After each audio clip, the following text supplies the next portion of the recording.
Pada suatu kali, serombongan orang Farisi dan beberapa ahli Taurat dari Yerusalem datang menemui Yesus. Mereka melihat bahwa beberapa orang muridnya makan dengan tangan najis, yaitu dengan tangan yang tidak dibasuh. Sebab orang-orang Farisi, seperti orang-orang Yahudi lainnya, tidak makan kalau tidak melakukan pembasuhan tangan lebih dulu, karena mereka berpegang pada adat istiadat nenek moyang mereka. Dan kalau pulang dari pasar, mereka juga tidak makan kalau tidak lebih dahulu membersihkan dirinya. Banyak warisan lain lagi yang mereka pegang, umpamanya hal mencuci cawan, kendi, dan perkakas-perkakas tembaga. Karena itu, orang-orang Farisi dan ahli-ahli Taurat itu bertanya kepadanya, "Mengapa murid-muridmu tidak hidup menurut adat istiadat nenek moyang kita, tetapi makan dengan tangan najis?" Jawabnya kepada mereka, "Benarlah nubuat Yesaya tentang kamu, hai orang-orang munafik. Sebab ada tertulis, bangsa ini memuliakan aku dengan bibirnya, padahal hatinya jauh daripadaku. Percuma mereka beribadah kepadaku, sedangkan ajaran yang mereka ajarkan ialah perintah manusia. Perintah Allah kamu abaikan untuk berpegang pada adat istiadat manusia." Yesus berkata pula kepada mereka, "Sungguh pandai kamu mengesampingkan perintah Allah, supaya kamu dapat memelihara adat istiadatmu sendiri. Karena Musa telah berkata, hormatilah ayahmu dan ibumu, dan siapa yang mengutuki ayahnya atau ibunya harus mati.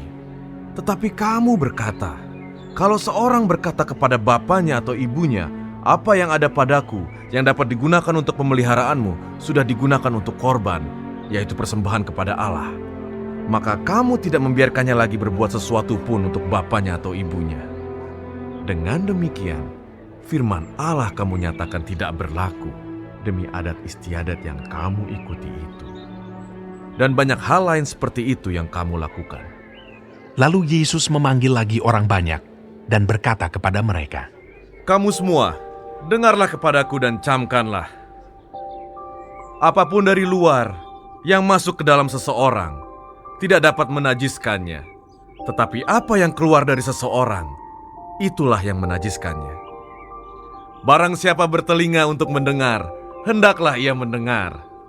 Sesudah ia masuk ke sebuah rumah untuk menyingkir dari orang banyak, murid-muridnya bertanya kepadanya tentang arti perumpamaan itu.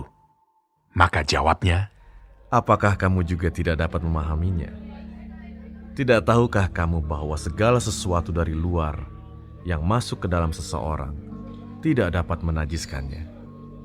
Karena bukan masuk ke dalam hati, tetapi ke dalam perutnya, lalu dibuang di jamban." Dengan demikian, ia menyatakan semua makanan halal. Katanya lagi, Apa yang keluar dari seseorang, itulah yang menajiskannya.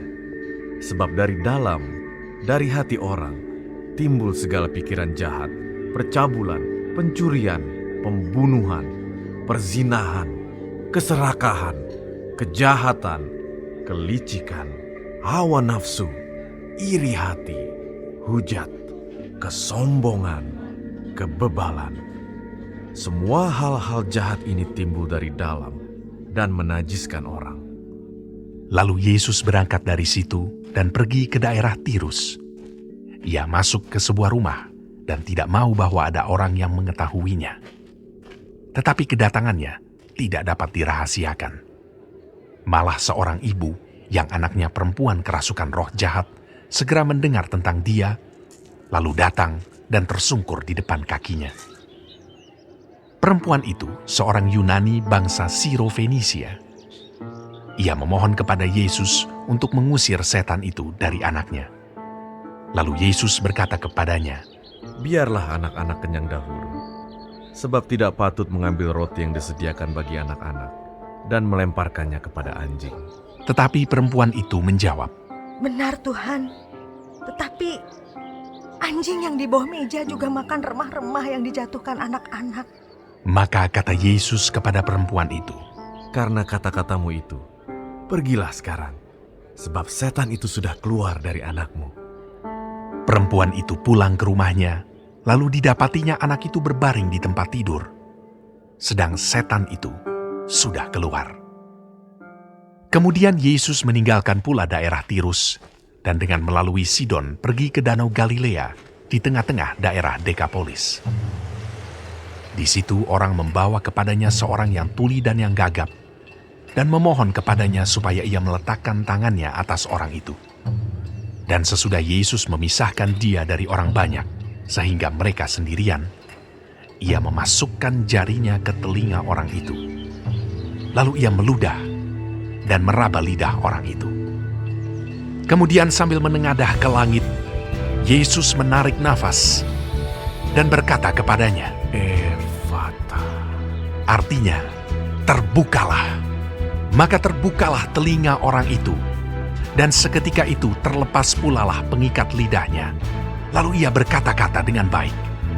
Yesus berpesan kepada orang-orang yang ada di situ, supaya jangan menceritakannya kepada siapapun juga. Tetapi makin dilarangnya mereka, makin luas mereka memberitakannya.